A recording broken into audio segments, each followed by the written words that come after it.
अभी भी हेमंत जी के पास में समय है पुनर्विचार करने का, रियलिटी को समझने का। अब वो उसको किस नज़रिए से समझ रहे हैं ताकि ये जो बिखराव है उसको रोका जा सकता है। ये क्या इनसे आदिवासी की बात के, जो आदिवासी को वनवासी कहते हैं, आदिवासी का ये में के लिए आपका आज ट्राइबल सब प्लान से लेकर के सारा पैसा का बजट घट जा रहा है। क्या उम्मीद कीजिएगा इनसे? ये केवल आपका लॉलीपॉप दिखाने का काम करता है। और जो हेमंता बिस्वा शर्मा जो वो क्या है उसको पूरा असम के लोग तो आप ही के ट्रेंड किए हुए आदमी हैं। अरे आप ही के पार्टी के नेता थे। बिल्कुल सही बात है। ये आदमी तो कांग्रेस का ही में रहा था पूरा। और तरुण गोगोई का पीठ में खंजर भोग करके ये चला और मुख्यमंत्री बन गया। नमस्कार दोस्तों, मैं हूं श्याम सुंदर और रात के करीब 11 बजे हैं। मैं इस वक्त गुवाहाटी शहर में मौजूद हूं। मेरे साथ मौजूद हैं झारखंड के जाने माने नेता बंधु तिर्की, जो कांग्रेस के कार्यकारी अध्यक्ष हैं, और वहाँ सरकार के साथ तालमेल बनाने के लिए जो गवर्नमेंट कोऑर्डिनेशन कमेटी बनी है उसके भी सदस्य हैं। आपको मालूम ही होगा कि झारखंड में जेएमएम के साथ कांग्रेस सरकार में पार्टनर है और आसाम में चुनाव की गहमागहमी है। आप को इंचार्ज हैं कांग्रेस की तरफ से, सीनियर ऑब्जर्वर हैं। आप कहेंगे कि आसाम के चुनाव पे सबसे पहला इंटरव्यू बंधु तिर्की का क्यों? वो इसलिए कि वो एक रणनीतिकार माने जाते हैं कांग्रेस में, शायद इसीलिए उनको यहाँ भेजा गया है। दूसरा, यहाँ पर आदिवासी जनसंख्या काफ़ी बड़ी है और वो चुनाव में बहुत राजनीतिक महत्व रखती है, इसलिए भी शायद बंधु तिर्की की भूमिका यहाँ बहुत इम्पोर्टेंट हो जाती है। बंधु तिर्की जी, आप थके होंगे सारे दिन के बाद, ठीक है, बिल्कुल ठीक। लेकिन आपने इतनी देर होने के बाद भी हमें समय दिया, इसके लिए धन्यवाद। मुझे ये बताएं कि क्या लग रहा है एक ऑब्जर्वर के तौर पे अपनी पार्टी की किस तरह की संभावनाएं आपको नजर आती हैं? देखिए, असम में यहाँ के जो मुख्यमंत्री हैं भारतीय जनता पार्टी के, जो हेमंता बिस्वा शर्मा जो मुख्यमंत्री हैं, उनके प्रति लोगों में काफ़ी नाराज़गी है। और नाराज़गी इसलिए है कि जितना भ्रष्टाचार इनके कार्यकाल में हुआ है उसे लोग त्रस्त हो चुके हैं। दूसरी बात मैं कहूँगा टी ट्राइब लोगों का। यहाँ टी ट्राइब जो आदिवासी श्रमिक तकरीबन 200-250 साल से यहाँ पर झारखंड, छत्तीसगढ़, उड़ीसा, अन्य प्रदेशों से यहाँ पर आ करके अब तो यहाँ के ही बसिंदे हो गए पूरा। और अगर कहा जाए कि चाय बागान में उनके अलावे दूसरा कोई काम भी नहीं कर सकता है, पूरी चाय उद्योग को वो चलाने में उनकी एक बहुत बड़ा भूमिका है। उनको आदिवासी का दर्जा उनको यहाँ पर नहीं मिला है, वो आदिवासी के सूची में है ही नहीं। उनको यहाँ पर एमओबीसी कहा जाता है, migrated other backward class, OBC. माफ़ कीजिए, मैंने आपको टोक दिया। आप बिल्कुल सही कह रहे हैं, क्योंकि 2 विधानसभा चुनाव में लगातार बीजेपी ये वादा कर चुकी है और ये वादा अभी भी अधूरा है। लेकिन इसके बावजूद जो चाय बागान एक वक्त में कांग्रेस के गढ़ होते थे, वहाँ आज कांग्रेस अपनी ज़मीन तलाशती हुई नज़र आ रही है। हेमंता बिस्वा शर्मा, उनकी पार्टी, उनके प्रधानमंत्री वादा करते हैं, वादा पूरा नहीं करते, फिर भी वो चाय बागान में जीत जाते हैं। तो आप कह रहे हैं कि साहब लोग उनसे त्रस्त हैं। मुझे तो लगता है कि राजनीति के मंच पे वो बहुत बड़े कलाकार हैं। मैं इसी बात को आपको कह रहा था जी कि देखिए, आज़ादी के बाद अगर आप देखेंगे 2012 तक जी 16 तक अगर आप कहेंगे तो जो चाय बागान में काम करने वाला टी ट्राइब कांग्रेस पार्टी को ही वोट देते आ रहा है। कहीं ना कहीं कुछ चूक हुआ ही होगा और इसी चूक का फायदा उठा करके भारतीय जनता पार्टी विगत 10 वर्षों से यहाँ पर शासन कर रही है। तभी मैंने कहा आपको कि इनके प्रधानमंत्री भी और अब जो मुख्यमंत्री हैं हेमंत बिस्वा शर्मा, मैं जो झूठा वाला बात मैंने कहा, यही वादा करके ये सत्ता में आए थे कि हम अनुसूचित जनजाति का, आदिवासी का दर्जा हम देंगे। प्रधानमंत्री भी मंच से ये बात कहा अपनी भारी इस सभा में। इस राज्य के मुख्यमंत्री भी इस बात को कई बार कहा और साथ में जो जमी मट्टी है यहाँ पर, जो माटी का पर्चा के बारे कहा गया था, वो पर्चा भी देने की बात कहा था, वो भी नहीं। और उनका वेजेस सबसे कम है, जबकि इसके अनुपात अगर कहा जाए तमिलनाडु हुआ, केरल में हुआ, वहाँ पर कहीं 450 कहीं 500, यहाँ मात्र आपका 251 रुपया है, कहीं कहीं तो 151 रुपया भी जहाँ प्राइवेट कंपनी के साथ में चलता है। लेकिन अभी तो ये जो 3 महत्वपूर्ण वादा इनके द्वारा किया गया जी, जो चाय बागान में काम करने वाले टी ट्राइब के साथ, आदिवासी श्रमिकों के साथ एक तरफ से बड़ा धोखा किया। तो अब रही बात यहाँ पर कि भाई कुछ चूक, हम तो कहा कि भाई कुछ चूक हुआ होगा, उस समय नहीं हुआ, जैसे कि हमारे जो कांग्रेस के सरकार थे, लेकिन कुछ प्रयास तरुण गोगोई जी उसमें किए थे। अब क्या है कि ये पूरी चीज़ों को हमारे नेता आदरणीय राहुल गांधी जी के पास भी बातचीत हुई है और हमारा ये मैनिफेस्टो में भी शामिल कर दिया जा रहा है तीनों इशू को। उनका आदिवासी का दर्जा, माटी का पट्टा और उनका वेजेस के बारे में, ये पूरे मुख्य रूप से इसको आपका मैनिफेस्टो में शामिल किया जा रहा है। बंधु तिर्की जी, आपने उनके वेजेस का सवाल उठाया। हमने महाराष्ट्र में देखा, हमने उसके बाद झारखंड में भी देखा कि वहाँ पर महिलाओं के लिए कुछ आर्थिक मदद सरकार ने घोषित की। बिहार में हमने देखा चुनाव से तुरंत पहले महिलाओं के खाते में पैसा आया और नीतीश कुमार रिकॉर्ड टाइम जीत के वापस आ गए। आसाम में भी इस तरह की चीज़ें हो रही हैं।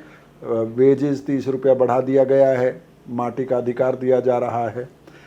तो आप जो कह रहे हैं, आपके जो आरोप हैं बिल्कुल सही हैं। हमने रिपोर्ट किया है, 4-6 महीने पहले हम लोग यहाँ से रिपोर्ट करके गए, माटी का अधिकार मांग रहे थे आदिवासी। चाय बागान में हमने आज से 10 साल पहले भी रिपोर्टिंग की थी, फिर रिपोर्टिंग की थी 6 महीने पहले। वो दुखी हैं इस बात से कि हमें अब तक एसटी का दर्जा नहीं मिला है, वादा करने के बाद भी नहीं मिला है। लेकिन चुनाव में आप खुद कोऑर्डिनेशन कमेटी के मेंबर हैं, कार्यकारी अध्यक्ष हैं, चुनाव लड़ते हैं, लड़वाते हैं पार्टी को। चुनाव बिल्कुल अलग गेम होता है। चुनाव में आपके पास 15 दिन है और इस 15 दिन में आपको कन्विंस करना है। आप करें, राहुल गांधी करें, प्रियंका गांधी करें, गौरव गोगोई करें, क्या ये कर पाएंगे इतने कम समय में आप? देखिए, जो बिहार में एनडीए की जो गठबंधन जो वहाँ पर 10,000 राशि दे करके लोगों को छलने का काम किया, ये बात भी को लोग समझ चुके हैं जी। अब आसाम में वो 9,000 दे कि 10,000 दे, लेकिन अगर कहा जाए तो टी ट्राइब जी, आदिवासी श्रमिक जो हैं चाय बागान में काम कर रहे हैं, वो अपने को ठगा महसूस कर रहे हैं और इसको वो लोग समझ चुके हैं। इस बार ठगाने वाला नहीं है, इस बार उनका अस्तित्व का सवाल है। इस बार उनको अपना अस्तित्व बचाने का सवाल, इस बार माटी बचाने का सवाल है और जाति बचाने का सवाल है। इस सवाल को लेकर तो ऐसे परिस्थिति में नहीं पहले हुआ, लेकिन इस बार लोगों में जागरूकता आई है और लोग किसी भी हालात में ये जो आदिवासी का दर्जा उनको मिले, इस बात को लेकर के चिंतित हैं। उनका माटी का रक्षा कैसे हो, उस पर ये लोग चिंतित हैं। और जो आपके विगत 10 वर्षों में इनको उम्मीद था, जी, इनके द्वारा उम्मीद दिया गया, आशा जगाया गया इनको, और इसी के नतीजा ये लोग इनको सत्ता में लाया गया था। लेकिन अब इनको जो टी ट्राइब को भी महसूस हो रहा है कि भाई जो कुछ भी दिया आप तक, जो भी कानून बना, चाहे आपका पेशा कानून कहें, चाहे ट्राइबल सब प्लान की बात कहें, 5th शेड्यूल, शेड्यूल 6 शेड्यूल की बात कहें, चाहे आपका राइट टू फूड कहें, भोजन का अधिकार हुआ आपका, मनरेगा कहें, इस तरह जितने भी कानून, अगर चाहे वन पट्टा का अधिकार पूरे देश में अगर दिया है तो कांग्रेस पार्टी नहीं दिया है। चलिए मैं आपकी मैं बात, इसलिए मैं इस बात को मैं कह आपकी रहा हूं। बात मान लेता हूं बंधु तिर्की जी के धोखा किया है बीजेपी ने आदिवासियों के साथ, चाय बागान में काम करने वाली जो अलग अलग समुदाय के लोग हैं, मान लेते हैं ये बात हम। लेकिन जो लोग नाराज हैं, जो एंटी इनकम्बेंसी है, उसका फायदा विपक्ष को मिलता है, जो यहाँ मुख्य तौर पे कांग्रेस है। लेकिन ऐसा लग रहा है कि जो थोड़ा बहुत माहौल बना भी हिमंता बिस्वा शर्मा या बीजेपी के खिलाफ, खास तौर पे चाय बागान के इलाकों में, उससे तो आपका ही एक सहयोगी दल झारखंड मुक्ति मोर्चा उसको न्यूट्रल कर देगा, क्योंकि उन्होंने यहाँ 20 से ज़्यादा सीटों पे चुनाव लड़ने का फैसला किया, अगर मैं सही हूँ। जय भारत पार्टी के साथ मिलकर वो चुनाव लड़ना चाहते हैं। क्या आप उनको नहीं समझा पाए कि इससे आपको नुकसान होगा, कांग्रेस को नुकसान होगा, जो एंटी इनकम्बेंसी वोट है वो बट जाएगा, या आप उनके लिए 2, 4, 5 सीट, 10 सीट छोड़ सकते थे? क्या इस तरह की कोशिश नहीं कर सकते थे आप? देखिए, आपका बिल्कुल कहना बिल्कुल सही है और सवाल भी आपका बिल्कुल सही है कि अब जो टी ट्राइब जो है, चाय बागान में काम करने वाले लोग, खुद बाय खुद अपने को संगठित रह करके वो एक उनको आशा की किरण जगी है। विशेषकर आपका गौरव गोगोई पर भरोसा लग रहा है उनको, और इसी को लेकर के वे लोग एकजुट होकर के इस पर आपका वो किसी भी हालात में वो बंटना नहीं चाहते हैं। तब है दूसरी बात कि हमारे ही सहयोगी दल यहाँ आपका चुनाव में आपका अपना कैंडिडेट घोषणा कर दिया है, तो इससे आप बिल्कुल, ये सही बात है कि भाई बिखराव होने की पूरी संभावना है, पूरी संभावना है। लेकिन और इसके लिए हमारे शीर्ष नेता प्रयास भी किए। झारखंड मुक्ति मोर्चा के सुप्रीमो, झारखंड प्रदेश के जो हमारे सहयोगी हैं, गठबंधन में है, माननीय मुख्यमंत्री जी हेमंत सोरेन के साथ बात करने का कोशिश किया, लेकिन पता नहीं कहाँ पर बात अटकी, बनी नहीं। और हालांकि माननीय हेमंत सोरेन जी एक देश भर में एक आदिवासी नेता के रूप में जाने जाते हैं और हमारा अलायंस पार्टनर रहा है, और विशेषकर हेमंता बिस्वा जिस तरह से झारखंड के चुनाव 2024 में जो तांडव मचाया था झारखंड में, तो इसका बदला लेने का यहाँ पर अवसर था। अभी भी हेमंत जी के पास में समय है पुनर्विचार करने का, रियलिटी को समझने का। अब वो उसको किस नज़रिए से समझ रहे हैं, ताकि ये जो बिखराव है उसको रोका जा सकता है। और अगर ऐसा नहीं होता तो बिखराव होगा। लेकिन तब मैं कहूँगा कि आज आसाम में चाय बागान के लोगों को, काम करने वाले लोगों का अस्तित्व का सवाल है। अभी नहीं तो कभी नहीं, जीने और मरने की तरह है। आने वाले दिन में अगर इस बात को नहीं समझेंगे, उनको समझना होगा, खुद ब खुद अपना मत का प्रयोग सही तरीके से करे, ताकि इसका बिखराव ना हो, संगठित हो करके वो उसको मुख्यमंत्री बनाने के लिए, जैसे गौरव गोगोई पर भरोसा है, उस दिशा में उनको आगे बढ़ना है। मैं आपको कहना चाहूँगा, बताना चाहूँगा कि लोगों को इस तरह से कि चीज़ों को खुद भाई खुद उसको समझना है, खुद भाई खुद समझना है। गौरव गोगोई जी एक ईमानदार और अच्छे नेता हैं, साफ सुथरा छवि के हैं।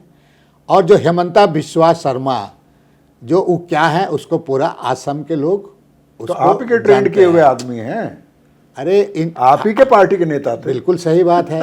ये आदमी तो कांग्रेस का ही में रहा था पूरा, और तरुण गोगोई का पीठ में खंजर भोग करके ये चला आया और मुख्यमंत्री बन गया।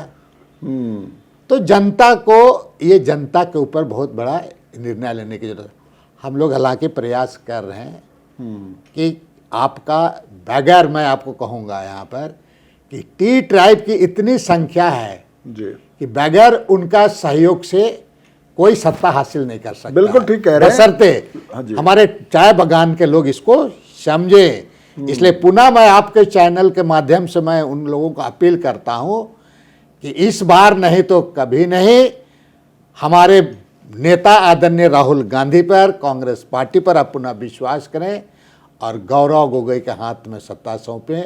ये जो 3 बड़े मामले हैं, इन मामलों को कांग्रेस पार्टी आने वाले दिन में निश्चित रूप से समाधान लेकिन करेगी। मुझे ये बताइए आप, मैंने देखा हिमाचल, आपने भी वो वायरल वीडियो सुना होगा कि हिमाचल में भारतीय जनता पार्टी का एक कैंडिडेट विद्रोही हो गया, उसने इंडिपेंडेंटली फॉर्म भर दिया। नरेंद्र मोदी उससे बात कर रहे हैं फ़ोन करके, उसको समझाने की कोशिश कर रहे हैं कि आपका ध्यान रखा जाएगा, अभी आप पार्टी के फेवर में बैठ जाइए, आप लड़ेंगे तो पार्टी को नुकसान होगा। तो क्या राहुल गांधी या आपके जो केंद्रीय नेतृत्व है, क्या वो हेमंत सोरेन को समझा नहीं सकते थे कि आप हमारे साथी हैं, हमने आपका साथ दिया? बिहार में भी वो नाराज़ हुए, उनको आप लोगों ने एडजस्ट नहीं किया महागठबंधन में। आसाम में वो चुनाव मैदान में उतर गए, जहां आप बड़ी पार्टी हैं। बिहार में आप बड़ी पार्टी नहीं थे, आरजेडी बड़ी पार्टी थी, यहाँ आप बड़ी पार्टी हैं, सत्ता के दावेदार हैं, लंबे समय सत्ता में रहे हैं। असम उन राज्यों में से है जहाँ अभी भी ये माना जाता है कि आप खुद कह रहे हैं कि गौरव गोगोई मुख्यमंत्री पद के बहुत मजबूत दावेदार हैं। तो यहाँ आपको नहीं लगता कि बहुत बारीकी से, जब पहली रैली की थी हेमंत सोरेन ने, इतनी बड़ी रैली की थी चाय बागान में, आपको समझ में आना चाहिए था कि उनकी एम्बिशंस हैं, उनकी महत्वाकांक्षाएं हैं? नहीं, उन चीज़ों को लेकर के, चूँकि जो कांग्रेस पार्टी जो जिस तरीके से बहुत सारे चीज़ों को, प्रोटोकॉल या चीज़ों को लेकर के चलती है, हमारे इस प्रदेश के प्रभारी भंवर जितेंद्र सिंह, गौरव गोगोई जी और हमारे झारखंड के प्रभारी ने बात किया था, और बात करके कुछ चीज़ों को, बात अगर नहीं बनी वहाँ पर, फिर भी शीर्ष नेताओं के द्वारा बात तो हुआ ही है इसमें। लेकिन अब उनका क्या कहेंगे, उनको अगर आप वो बोल रहे हैं, हम तो मैं कह रहा हूँ कि हेमंत सोरेन जी आज देश भर के एक बड़े आदिवासी नेता के रूप में जाने जाते हैं। आज ऐसी शक्तियाँ को, जो शक्तियाँ जो जिनके चलते इनको जेल जाना पड़ा, और जो ये मुख्यमंत्री लगातार 3 महीना कैंप करके झारखंड में तांडव मचा रखा था, इसके खिलाफ लड़ने के लिए माननीय मुख्यमंत्री जी को स्वतः आदरणीय राहुल गांधी के साथ एक साथ प्रचार प्रसार करते, यहाँ पर दिखते, तो उसका और देश में उसका ये होता। मेरा अपना जो मानना है, नहीं, मेरा भी, मैंने झारखंड का चुनाव कवर किया। मैंने देखा कि राहुल गांधी कल्पना सोरेन के साथ चाईबासा के कॉलेज में मैंने देखा एक मंच पे, बिल्कुल बिल्कुल, मैं तो कहा से कंधा मिला के मैं तो कहा कि आपके राहुल गांधी जी, हेमंत सोरेन जी जब जेल में थे तब उनके घर में गए कि ये सब चीज़ें, ऐसा बात नहीं कि राहुल जी हेमंत के प्रति बहुत, उनके प्रति ये है, बहुत सम्मान रखते हैं, इसमें नो डाउट है। कुछ अच्छा, मुझे चलिए नई बात बनी, पर मुझे ये बताइए कि कांग्रेस पार्टी को ये समझ में नहीं आ रहा है कि चाय बागान में कांग्रेस पार्टी का आधार कमज़ोर हो रहा है, और बड़े मुद्दे हैं वहाँ पे, वहाँ हेल्थ के मुद्दे हैं, वहाँ माटी के अधिकार के मुद्दे हैं, वहाँ पहचान का संकट है, वो उनको अभी तक अनुसूचित जनजाति में शामिल नहीं किया गया है, तो क्यों नहीं बंधु तिर्की, शिल्पी नेहा तिर्की या और जो विक्रांत भूरिया या जो और आपके आदिवासी नेता हैं जो अच्छा बोलते भी हैं, आदिवासी मुद्दों को समझते भी हैं, अनुभव भी है, संगठन करता भी हैं, क्यों आपके पार्टी आपको सिर्फ और सिर्फ चुनाव के वक्त में उतारते हैं? क्यों आप लोग नहीं आ सकते चाय बागानों में सामान्य समय में? देखिए, आप दो चीज़ों पर आपने कहा अभी। पहली चीज़ कि यहाँ देखिए स्वास्थ्य, अरे स्वास्थ्य के यहाँ, शिक्षा का, जो चाय बागान के लोगों का जो हालात है जी, आप उससे वाकिफ हैं बहुत अच्छे से। स्वास्थ्य के बारे में देखा है, वहाँ की हमने रिपोर्ट किया है। मैटरनिटी लीव भी नहीं मिलता है, कई कैसी महिलाएं चाय बागान में ही प्रसव करती हैं जी, ये भी आपको जानकारी होगी, जो मुझे जानकारी मिली है, मैं भी कह रहा हूँ। तो ये तमाम चीज़ें बताए ना, इनका हालात बद से बदतर है, इसलिए एक मौका, इस मौका है, इसी मौका को पहचानने की ज़रूरत है। दूसरी बात है कि हम लोग ऐसे समय में, ऐसे नहीं कि हम लोग आते ही हैं, चुनाव के पहले भी मंत्री शिल्पी भी यहाँ पर आए थे, लोग यहाँ पर बुलाते हैं, आते हैं। जहाँ तक बात है कि हमारे इसी चीज़ों को लेकर के अभी हाल के दिनों में आदिवासी, राष्ट्रीय आदिवासी एडवाइजरी काउंसिल का हमारा दिल्ली में बैठक हुई, इंदिरा भवन में। राहुल गांधी ने इन चीज़ों को, जो बात आपने कहा, इस चीज़ों को खुद उन्होंने माना और इस बात को उन्होंने कहा भी। तब क्या है, हमारा में कुछ चीज़ें हैं, हम खुद बाय खुद पूरे देश के हम आदिवासी लोग, जो कांग्रेस पार्टी के जो लोग, हर एक प्रदेश के लोग में, हम लोग में कम्युनिकेशन, माने हम आदिवासी में ही कम्युनिकेशन एकजुट होकर के करना चाहिए और इशू को राष्ट्रीय नेताओं तक पहुँचे। राष्ट्रीय नेता तो देने के लिए, परोसने के लिए तैयार है, लेकिन कहीं ना कहीं हम विभिन्न राज्य के जो हम नेता हैं, हम सारे लोग इकट्ठे, और विशेषकर प्रदेश में भी हम किसी चीज़ों को इकट्ठे, हम राष्ट्रीय नेताओं को उसको हम बताने में असफल होते हैं। और बट हमारे जो इस आप देख रहे हैं अभी कि आदरणीय राहुल गांधी जी क्लियर साफ साफ कहे हैं कि वो हर तरह से देने का, जिम्मेवारी देने की बात उनके द्वारा कही जाती रही है और वो कह भी रहे हैं।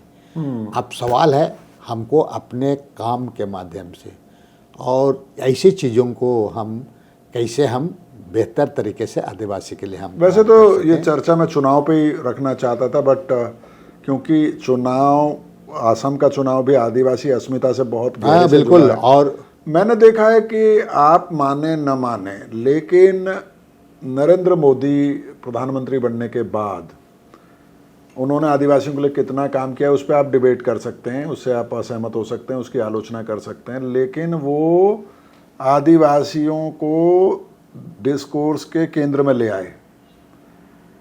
चाहे वो बिरसा मुंडा की 150वीं जयंती मनाना हो, मूर्ति लगाना हो, एक वहाँ पर TRI खोलना हो, उसमें लाइब्रेरी ना हो, वो अलग बात है, लेकिन चर्चा खूब हो रही है। वो एक अपॉर्चुनिटी नहीं थी कांग्रेस के पास कि आप आदिवासियों के रियल इश्यूज को लेकर कोई आंदोलन खड़ा करते? मैं पहले कहा कि कुछ ना कुछ चूक हुई है, तब ना हम सत्ता से बाहर आए। अब तो सत्ता से बाहर हुए काफी समय हो गया। हाँ, नहीं, अब रही बात, नहीं, अपॉर्चुनिटी होती है। देखिए क्या होता है कि एक तो होता है कि आप आदिवासियों का मुद्दा उठा रहे हैं, कोई सुन नहीं रहा है, लेकिन जब सरकार उठा रही है तब आपके पास अपॉर्चुनिटी थी। जहाँ तक देश के आदरणीय प्रधानमंत्री नरेंद्र मोदी जी के बात कहे, ये दिखावा के लिए जिस तरह की बात किया जाता है, एक भी पॉलिसी, अब सम्मान दिवस, गौरव दिवस, इसीलिए मैं कह रहा हूं सर, इसीलिए मैं कह रहा हूं कि तो आपके पास एक अवसर था, नहीं अवसर था, रियल इश्यूज पे। बिल्कुल, आप बिल्कुल गौरव दिवस, सम्मान दिवस, एक भी पॉलिसी, ये क्या इनसे आदिवासी की बात के, जो आदिवासी को वनवासी कहते हैं, आदिवासी का ये में के लिए आपका आज ट्राइबल सब प्लान से लेकर के सारा पैसा का बजट घट जा रहा है, क्या उम्मीद कीजिएगा इनसे? ये केवल आपका लॉलीपॉप दिखाने का काम करता। अगर कोई आदिवासी के लिए किया है और करेगा तो ये आम भी लोग जानते हैं, कोई भी थोड़ी भी पॉलिटिकल ज्ञान है तो कांग्रेस पार्टी ही कर सकते हैं। कौन सा इतना आपका इतने साल में 15 साल इसका। लेकिन बंधु तिर्की जी, अब वो जमाने गए जब आप ये छोड़ दें कि लोग समझते हैं। अभी जो सोशल मीडिया और जो पूरा मीडिया का क्रांति है, इस बात को लेकर के हाल के दिनों में राष्ट्रीय आदिवासी एडवाइजरी काउंसिल में बैठक हुई।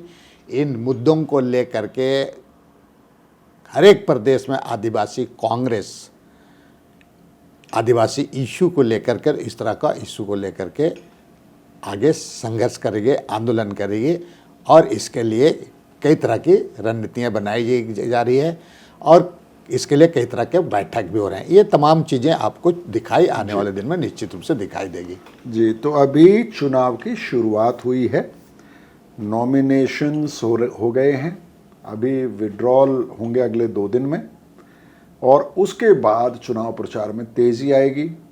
बंधु तिर्की जी और कांग्रेस के बाकी आदिवासी नेता भी फील्ड में जाएंगे, वहाँ भी उनसे हम लोग उनको देखेंगे किस तरह की उनकी सभाएं हो रही हैं और फिर अगर मौका मिलेगा तो उन्हें समय होगा तो बात करने की कोशिश करेंगे। लेकिन आज ओवरऑल समझने की कोशिश थी मेरी बंधु तिर्की जी से कि उनका क्या असेसमेंट है और ख़ास तौर पर जो आदिवासी समुदाय हैं उनके जो इश्यूज़ हैं उसको लेकर उनकी पार्टी की क्या अंडरस्टैंडिंग है और क्या संभावनाएं, किस तरह की चुनौतियां उनको नज़र आ रही हैं। तो दोस्तों, ये इस तरह की और interviews, ground reports, rally reports हम लोग आसाम से आपके लिए लेकर आएंगे। हमारे साथ जुड़े रहें। बहुत बहुत शुक्रिया। Thank you.